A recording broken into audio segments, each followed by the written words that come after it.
Welcome to the Green Enterprise Podcast. I'm Leonard Alf, its host. I hope you enjoyed today's episode, a conversation with Dr. Carmen Pavel.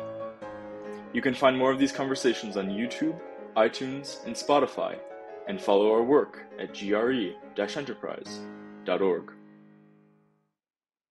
Dr. Pavel specializes in political philosophy and the history of political thought. She received her Ph.D. from Brown University and served as a postdoctoral fellow and lecturer at the University of Virginia and then of Arizona. While at King's College London, she has directed the program of philosophy, politics, and economics, contributing substantially to its redesign. Dr. Pavel's first book, entitled Divided Sovereignty, was published by Oxford University Press in 2015. Her latest, Law Beyond the State, was published at the end of last year and focuses on the reasons we have to develop international law and the appropriate scope of its authority over sovereign states.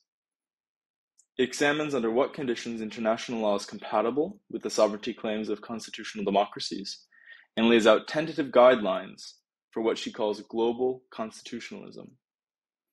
As we will see, the themes of this conversation extend importantly to issues of intergenerational, global, and I would say really entrenched climate crisis and climate justice. And in a moment in history like this, reconfiguring our systems of international governance and accountability is a crucial part of the solution. And it could almost be compared to what the writer and thinker William E. Rees has labeled biocultural adaptation. So with that in mind, I really feel that this conversation with Dr. Pavel and her book, Law Beyond the State, which is linked in the description, are so incredibly relevant to the historic moment that we live in, and I hope you enjoy both of them.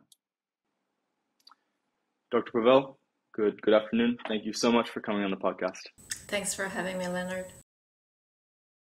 All right, so we are here to talk in part about law, and law is a very broad topic. There's certainly much to be said. One of the things that really stood out to me in reading your book was the idea of decent, mutually advantageous, morally acceptable international law. That was kind of amusing. That was like, how do we move towards that? And then at the same time, so that's a vision. And there's also a problem. One of the problems that you brought up is kind of in the rhetorical question of, can law be such that adherence to rules is optional? The interpretation is left to law's subjects, and the subjects can decide unilaterally that they are no longer bound by some or all of the rules. How would you kind of tie those two thoughts into the main claims of Law Beyond the State? Thanks, Leonard. I mean, the book is mainly about international law and the relationship it has to sovereign states and to the interests of individuals that live in those states. But it raises broader questions about law, as I think you've noticed. And one of them is how we identify when we have a legal system that creates obligations for the subjects, but then also what kind of features ought a reasonable, legitimate legal system have. And international law, of course, is fairly different from domestic law. In domestic law, we have rules that are generally binding. They're given to us, but typically by a legislator, but not just. A lot of it can be common law, so law made by judges in considering specific cases. And there's centralized enforcement, and so there's a very strong non-optional element for law. That's very different in international law because there's a strong element of state consent that has to do with respecting the sovereignty of states, and so states are mostly not bound by rules that they don't explicitly agree to. So to be bound by a treaty, such as say the Paris Agreement on Climate Change, states have to sign it and ratify it, typically in a lot of states by adopting it in their own national by their own national legislation, and that creates a number of problems for international law. Legal obligations differ from state to state depending on which treaties they sign. States can withdraw from important international agreements, or they can at any one point choose to flout the rules because obviously the enforcement of international law looks very different. It's not inexistent, as some might imagine. There are strong pockets of enforcement, but it looks very different, and it relies a lot more on outcasting and reciprocity and reputation and pressures from other states. But some states don't care too much about their reputation or the pressure of other states, as we can see Russia right now, and its manifest attempt to invade Ukraine is resisting a lot of the pressure from the international community to violate one of the most fundamental rules of international law, that of sovereign independence and territorial integrity. And so there are problems about the nature of international law that result in issues of equity, of the way the states are bound by international law, some more than others, and in the way that individuals are protected under international laws against some more than others, depending on how willing their states are to accede to and comply with the rules of various treaties. So what would you say how would you characterize the paradox of commitment when it comes to states interacting with each other and kind of having to face the trade-off between their own interests and the interests of a kind of a collective body of nations? Yeah, I'm glad you brought that up, because I think that's a very important prism or model through which to understand what's happening in international law, because states are quite ambivalent about giving authority to international law. Right, so on the one hand, they recognize the need to create generally binding rules because each state is more protected if other states are restrained in their behavior and observe some general rules of interaction with other states. But on the other hand, they want maximum freedom to act, within their own borders and jurisdiction. This is not unlike the problems that individuals face in creating domestic law. So the paradox of commitment was first identified by economists and political scientists who were looking at sort of the push between imposing rules that apply to all and also the sort of great demand individuals have for having their liberty to act protected. And it was recognized by social contract theorists who saw collective action and a sort of collective self-governance as a great effort to integrate individual liberty with a rule-based order. And so I think very similar is happening at the international level, that were we to recognize and were states to be more aware of it, we would maybe look at the dynamic of making international law healthier, more legitimate, and more just. I think that would facilitate that process. And so, for example, we see this in states creating rules for international law, creating various treaties to solve collective action problems, but not empowering any collective agent, such as courts, to interpret the rules and adjudicate disputes that arise out of those rules. So you have a sort of a toothless set of international rules. That's changing. I think progressively states are realizing that without interpretive and enforcement mechanisms, international law is not quite as authoritative as it needs to be to function well. But there's many gray areas. And in fact, if you look at the Vienna Convention on the Law of Treaties, which is itself a set of rules about how to make rules in international law, there are various reservations that states have made in that treaty to the authority of the International Court of Justice to interpret the rules, and further underscoring how ambivalent states are with respect to giving up authority to bodies outside of their control, of their unilateral control, let's say. Right. Yeah. So one example you actually bring up of that, and it's kind of it goes beyond legal convention per se, but is when states unionize, which is in the case of the European Union. Would you call that an example of properly coordinated international cooperation? It is, and it's a very robust one. Yes, so it arose from a relatively small number of states' commitment to progressively ease the barriers to trade and to the mobility of people and services and goods across borders.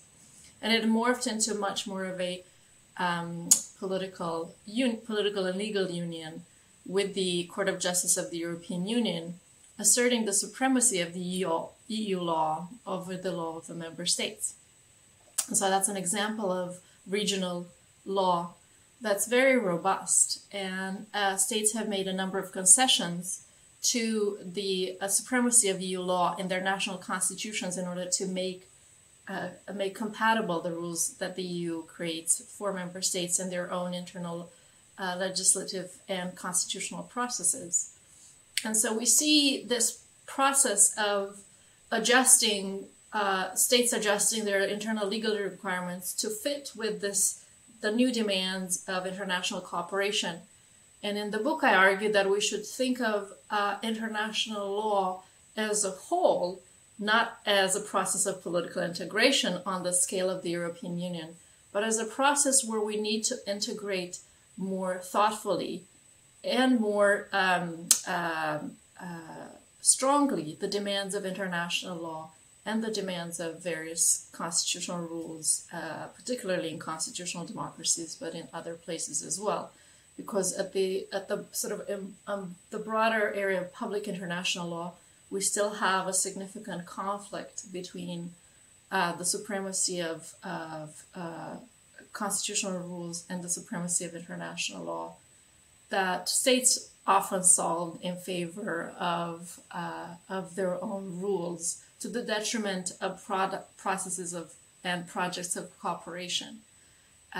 Right, so we have the United States, but not just the United States. The United States is not exceptional in this respect, but it has a very strong constitutional tradition rejecting the authority of the International Court of Justice, even when it has jurisdiction, like it did in the Avena case brought by Mexico before the court. And that case decided that the U.S. had violated one of its important international obligations under the Vienna Convention on Diplomatic and Consular Relations.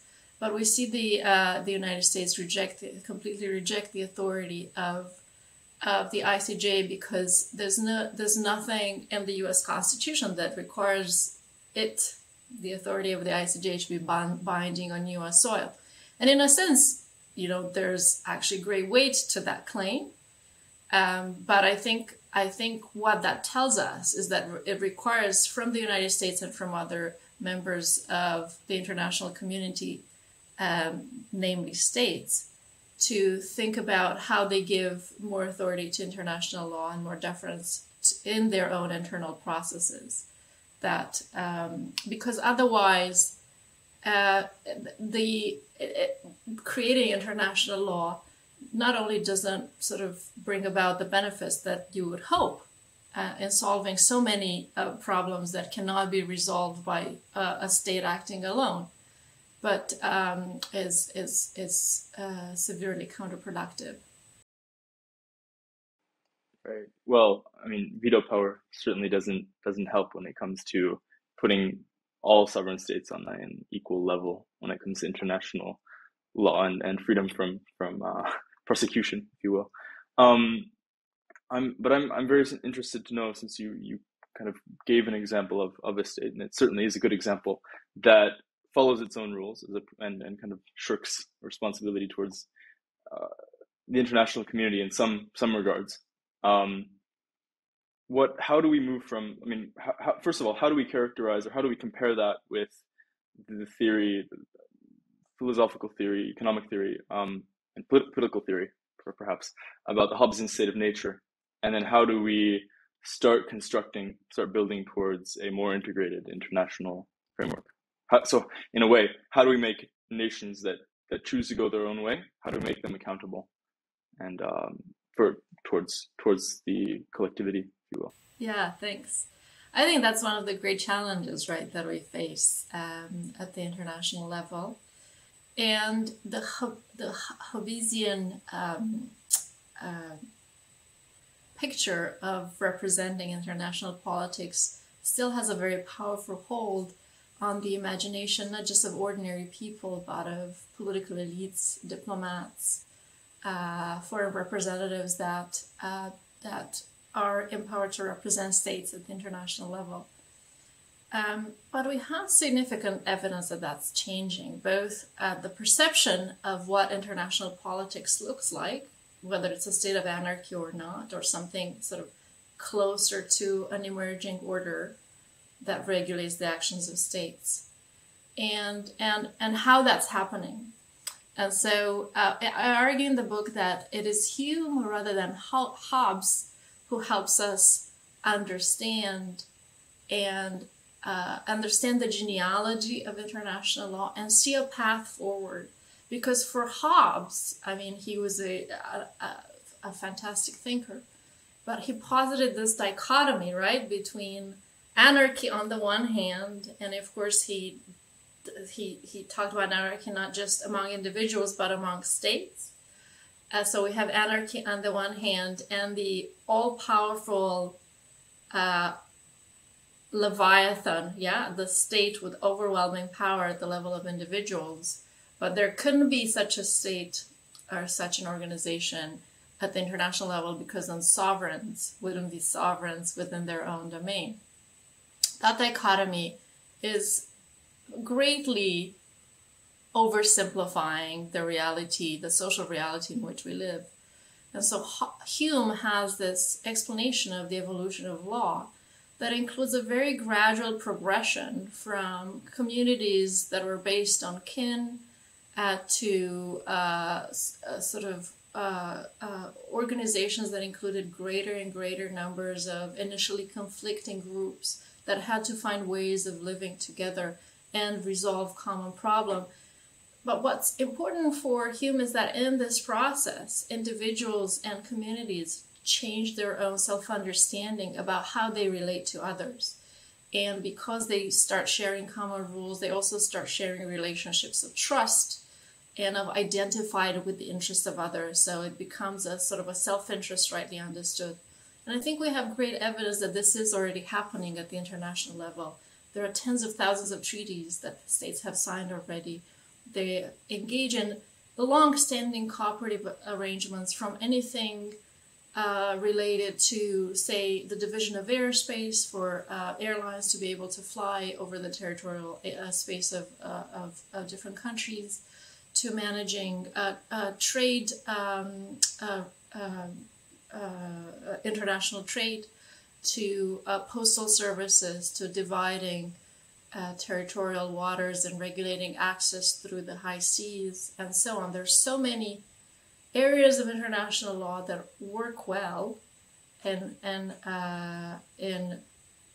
keeping states to respect each other's boundaries and even solve collective action problems such as the depletion of the ozone layer. That's surprisingly one of the best success stories we have in international law, because we have right now close to universal ratification and 100% compliance with the rules, although it's it varies at times.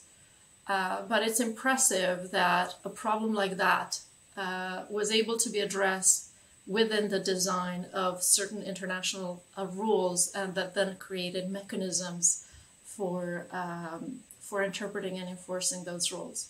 So I think, like you, I'm very hopeful that the direction of travel of international law is one in which we will see greater levels of cooperation to solve these problems that no one state can solve on its own. Although that progress is not guaranteed, there can be progress as well as regress, and it all will depend on the choices that states make and democratic publics within those states in demanding that states act according to shared values, I would say, and hopefully shared conceptions of where we want to move forward as an international community. Well, there's so many directions to go with that. I would, for instance, have liked to ask you about humans dynamic coordination and the failure, for instance, to recognize an individual's intrinsic worth as the originator of moral claims, as opposed to this kind of development that kind of occurs naturally within societies. But what I would really be curious to ask you about, just based on what you're just speaking to in terms of state action, is and state choice. When it comes to something like the regulation of ozone emissions, in what way could we call laws, international conventions, if you will, conventional? And in what way? In what way? How does legal conventionalism, in other words, apply to that? And why does that actually increase the imperative for strong international legislation? Thanks. I mean, I haven't, I guess, applied this thinking about conventionalism to international law in ways other than just to see the whole international law as a project of creating new conventions where there weren't before. I mean, of course, a lot of these conventions borrow from domestic legal practice. There are principles of public international law that very much draw from the workings of various legal systems. One of the sources of international law is also the thinking of scholars and practitioners and their various writings on the topic, and also, of course, the treaties that are made by states and customary law and many other practices that underscore international law as a practice. So what's conventional about it, I guess, I would sort of maybe contrast that with something being sort of a universal demand of reason, or maybe coming from natural law requirements where or sort of demands of morality objectively understood. So there is a way of thinking about law and social organization that is sort of coming from sort of principles that already exist out there, principles of justice, principles of natural law, and all we have to do is to apply our sort of intelligence to discover them and then apply them to our social institutions, whereas legal conventionalism doesn't assume that we have access to such universal principles of reason, but that law and social organization is a process of trial and error that grows from communities and individuals trying to solve specific problems. And so conventionalism in that sense is much, I guess for me, is empirically descriptive of how we live together in communities. But of course, it needs further sort of thinking and reasoning about which conventions are appropriate, because communities, may have different understandings of what's a reasonable convention, and some historically we know, and even today, some conventions are quite harmful, right? They're deeply unjust. But we can have sets of universal rules that also arise out of conventional procedures as we know them. And this is how I think of the Universal Declaration of Human Rights and of many other human rights agreements that have originated via international law, because these are statements of shared values across vast ranges of the international community about how to hold accountable state actors and indeed any sort of agents that have the ability to affect a person's interests. And so there's a way to explain universal moral norms coming out of these conventional processes that that in a sense is compatible with some of the more sort of lofty universal morality and natural law views, but the explanatory pathway and the way they work is very different. Right. Yeah. And I would say one of the things that I have really, really appreciated in reading your book has been the ties and kind of the picture it paints of how law is effectively a mode of encoding collective morality, collectively produced, collectively agreed upon, and then enacted as legislation. So, well, that certainly is. I mean, this is probably as good a time as any to just speak to the strengthening of international law, because I mean, as is increasingly clear, we are moving into times that are characterized by the acronym TUNA, turbulent, uncertain, novel, ambiguous.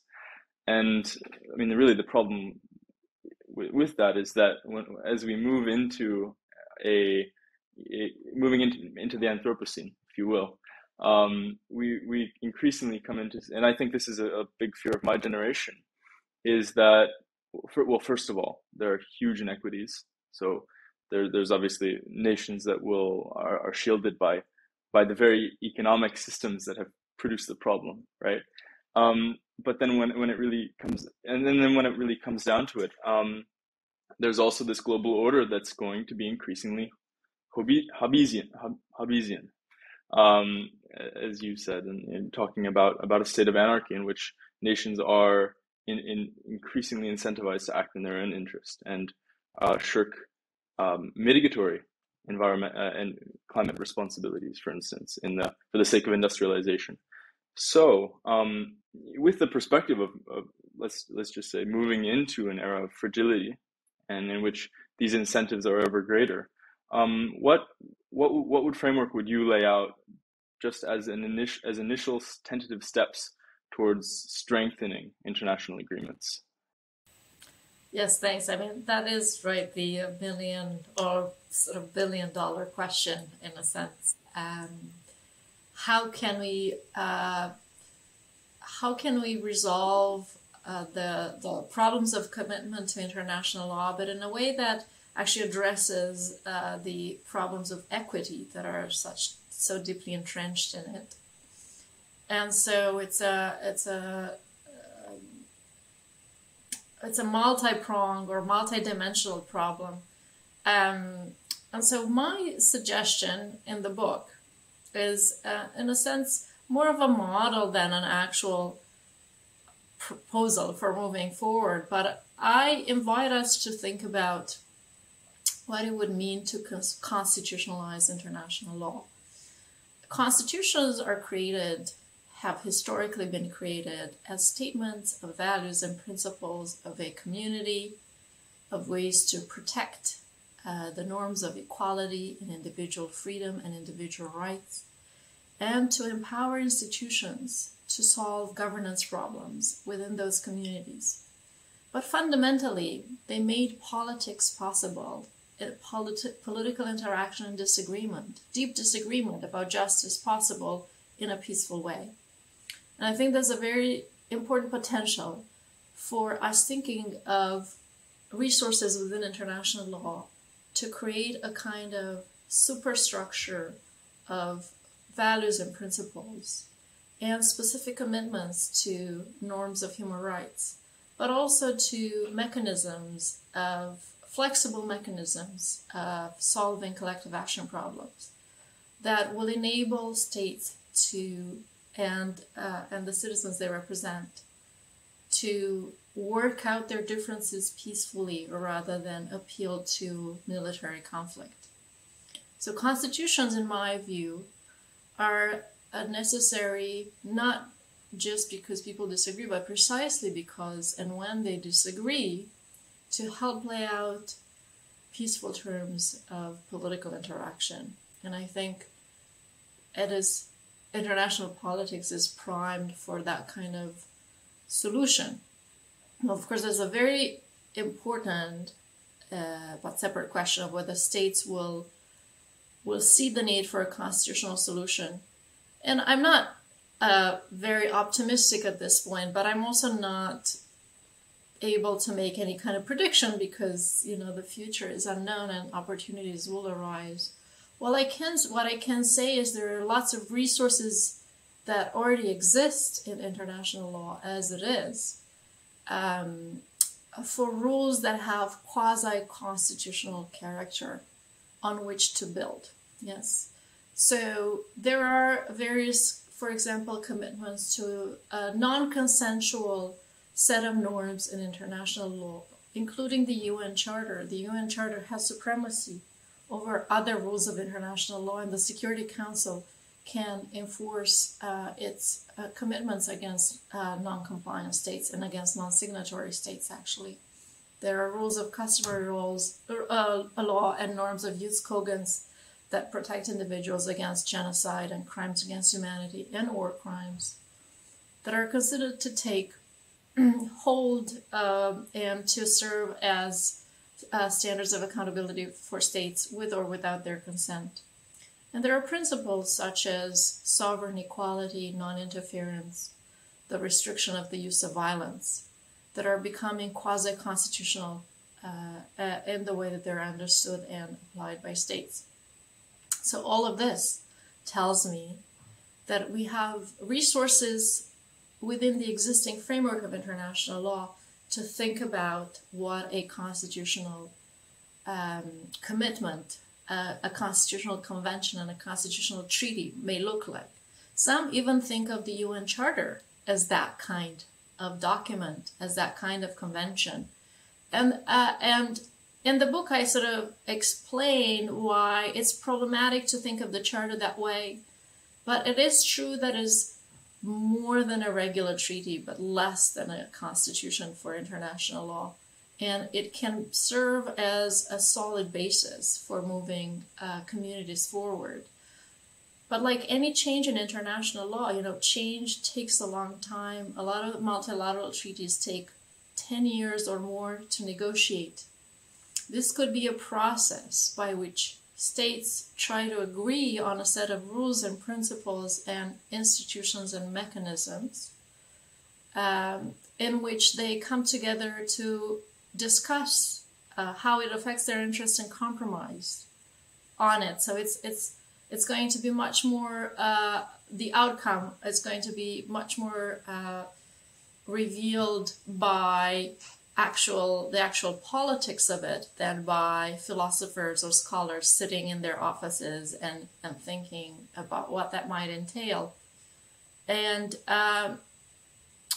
like any process, it can be hijacked by special interests, by elites, and it can fail to represent the interests of various states, including developing states, which typically get the short shrift in sort of the making of international law. But there are certain guarantees that we can put in place if such a process is designed, a constitutional convention, where we minimize those risks. They don't completely disappear, of course, because power politics is going to play a major role.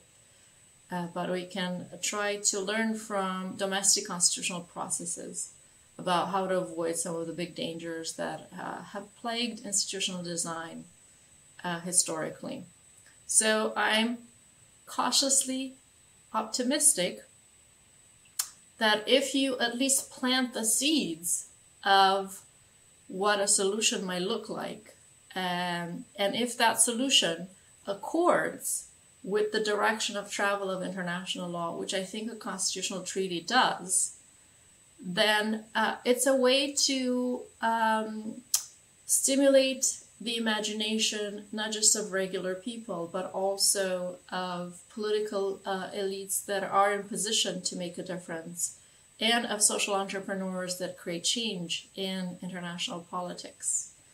And so my role is to just present that option as an option of moving forward, and hope that it's taken up by people who have power and a commitment to make a change. Wow. Right. So, I think that probably the only question that I would like to just on the back of that, in following up, I mean, obviously there's a lot to be said, and there's a lot that the kind of, at this point, global youth climate activism movement has done in bringing awareness to the issue. When it really comes down to a new generation of lawyers, be they corporate or humanitarian or institutional or international, or a combination of those, and of policymakers and of social entrepreneurs, as you said, is there some way that the agenda of, and I would say based on this discussion, I mean the justified agenda of bringing nations together, of allowing this kind of common agreement to emerge, are there ways, just building on what you have, on your tentative, although very interesting, and forceful, I would say as well, ideas about international law? Are there ways that my generation, in other words, can help work towards that?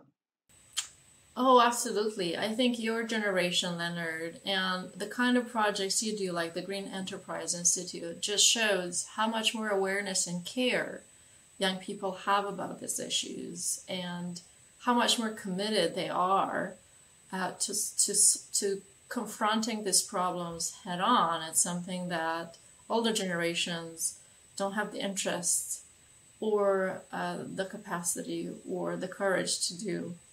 And so there's a very hopeful sort of move from younger people and pressure on their governments to take action on these very important issues. So that's really one of the most important things. But then the culture of all of these various practitioners and agents of change that you've enumerated is very, very important. So, for example, in international law, the culture in which legal practitioners and scholars and judges are trained does make a difference in the kind of decisions they make, and the kind of questions they ask, and what informs their decisions to, or their strategies for particular cases, or the resolution of those cases. And that culture is something that's cultivated via a system of social norms and education, primarily, right? And so I hope that my work is a small part of a system of education that raises that kind of awareness, and also opens people's perspective to the possibilities that are out there, yet unrealized and very difficult to get to. But no change, especially change that requires a reduction of powerful vested interest in the status quo, has been easy. And so nobody's going to make this easy. But I think we just need the right sorts of intellectual weapons, and young people are very eager to have those conversations and to develop the skills that enables them to make a change. So in that sense, I hope to be part of their repertoires of ideas and the way I think about change. But there are so many other important contributions in this field. There are new books coming out on climate change and on human rights that really aim to both give us hope, but point out the areas of international cooperation where a lot more needs to be done in order to raise those standards and hold powerful agents accountable for the harms they do. Because unfortunately, there's no shortage of authoritarian states that infringe on basic rights, or of states that prioritize unreasonably their interest in industrial and economic development over interest in a clean climate and a clean environment. And so it is going to be from the resources that people like you bring that I think the solution is going to come, for sure. Well, I can assure you that your work has been and is incredibly instrumental in that process, and I hope that this conversation is part of that. So, on that, Dr. Pavel, thank you very much for joining me today for this conversation. Thanks so much for inviting me, Leonard.